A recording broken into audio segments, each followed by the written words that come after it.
Welcome back. President Biden has nominated Dr. Rahul Gupta as the nation's top anti-drug official. If confirmed, the former West Virginia health commissioner will be the first physician to serve as the nation's drug czar. He's currently with the March of Dimes. His nomination could have an impact on the country's marijuana policy. Our justice correspondent, Candace Kelley, is here to tell us how.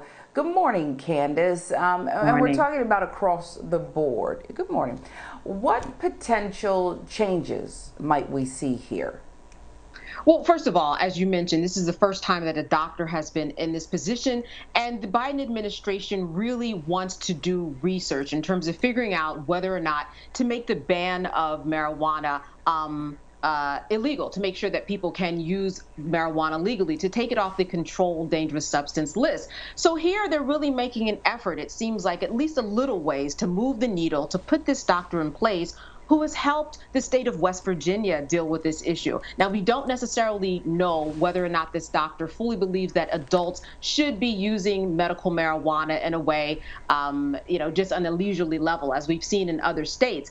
But we do see a move towards at least putting a doctor in that position, someone who has helped on a medicinal level in West Virginia to figure out what to do and make sure that patients have access to medicinal marijuana. And so this moving of the needle at least is making some people happy, and certainly a lot of states happy to see that what they've already done could be happening on a federal level too. Well, a lot of people weren't happy when track star Sha'Carri Richardson wasn't able to compete in the Olympics. So let's talk about her. And the White House said that it was disappointed about her being banned. But could they have done anything beyond that? Could they have pushed the envelope for her? Yeah, they could have. They could have made a stand that, listen, we believe in decriminalizing marijuana, which is what they believe. They could have said that we will eventually legalize marijuana if that's the way that they are going. They could have moved the needle in order to make sure that this young woman could make it to the Olympics. In other words, their opinion would at least matter and would have some say in terms of what the Olympic committee would decide and what to do with this. Because if she was not able to smoke marijuana in her particular state, or because of there was a particular rule that the Olympic committee had, if on a federal level it was going there anyway, I think that this would have helped a little bit in terms of making their decision a little easier. Because look, the Nevada Athletic Commission has already said that marijuana is off their controlled dangerous substance list. You can be in Nevada, smoke marijuana, and you are okay. So we're seeing this push that states are making, even in the world of athletics, marijuana. Yeah, we'll see. She says she's planning to put on a show, after her suspension is lifted. Anyway, Olympics or not, Candace, so we'll see what she does. Today, though, details of marijuana legislation called the Cannabis Administration and Opportunity Act that could be unveiled by the Senate Majority Leader, Chuck Schumer, and Senator Cory Booker as well. What would that entail? So we're looking at the details of this. All of this is new just as of today. Today they're supposed to have a press conference to remove marijuana off of the controlled dangerous substance list. This is the goal of this particular act. The timing of this is interesting. Of course, it comes in terms of behind what the Olympic Committee said with Sha'Carri and the fact that she can't run. So the timing of it is not surprising. They want to make sure that this doesn't happen again. So I think that when we talk about the Olympics and everything that's going on now in terms of medical marijuana or marijuana legalizing it, they really are playing hand in hand. And I think today that we're going to see a lot of support for this effort. It's probably going to be a bipartisan effort to look at this and make sure that change does happen. Well, a lot of change is happening on airplanes and mask mandates. So we want to talk about that as well today, because there have been nearly 150 reports of unruly passengers just in the last week, in many cases involving flights over wearing masks, according to the FAA. But there was also a case that involved an emergency request of a man who said that his general anxiety disorder prevented him from boarding a plane with a mask on. So what was decided in that situation?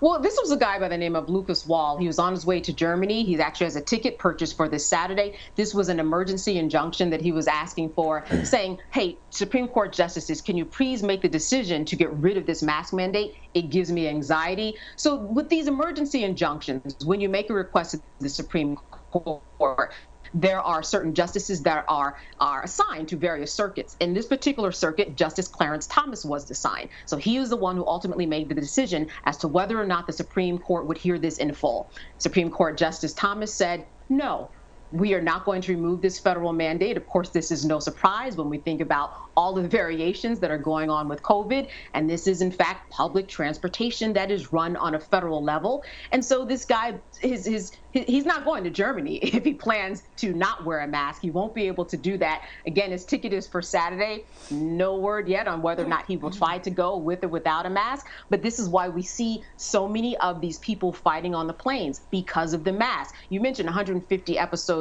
just this week, 3,200 just this year, and mainly because of the mask. So Lucas Wall, he tried, he sued, the CDC as well as several airlines, and basically he lost because the fact that the Supreme Court didn't speak really spoke volumes.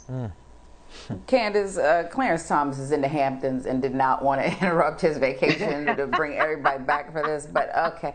But yeah, what though did the court see as the difference? You know, you have this case and then you have state COVID-19 restrictions for churches, remember that? The religious gatherings. So what's the difference?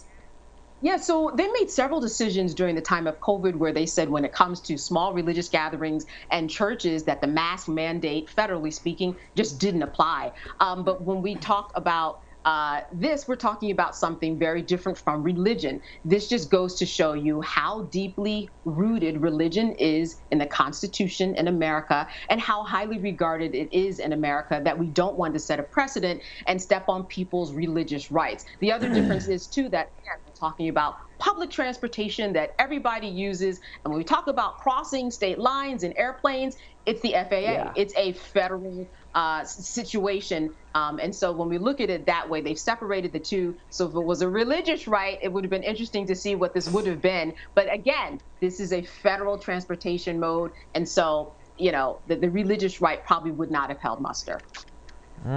Well, just keep everybody safe, I guess is what it comes down to. They don't care where you have to fly to. They want to keep everybody safe. They do. And especially, again, as we're seeing these numbers creep up in all these states with 50% more COVID cases, this just seems to make sense. Yeah, and plus then you have other people that will start saying the exact same thing. At work for him, I'm going to say the exact same thing. It's my anxiety, and they may have nothing wrong at all. That's right. That's right. Kind of like those anxiety pets that we see on the flight. They just want to get their dog, but they need their iguana or they need their monkey.